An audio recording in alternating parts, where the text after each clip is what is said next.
ঠাম্মি ঠাম্মি তুমি খুব দুষ্টু জানো তো, তুমি আমার কাছে আসোই না, শুধু কাকাইয়ের কাছে থাকো আর ভাইয়ের কাছে থাকো। তুমি খুব খারাপ, খুব। ওরে দিদি ভাই, বুঝিস নে, তোর কাকা যে চাকরি করে একটু ছুটি পায় সেই তো বছরে আসি, আর এসেছি তোকে খুব আদর করবো।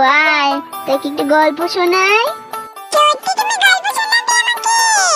আরে দিদি ভাই আয়, আজ শিয়াল পণ্ডিতের গল্প শোনাবো রে।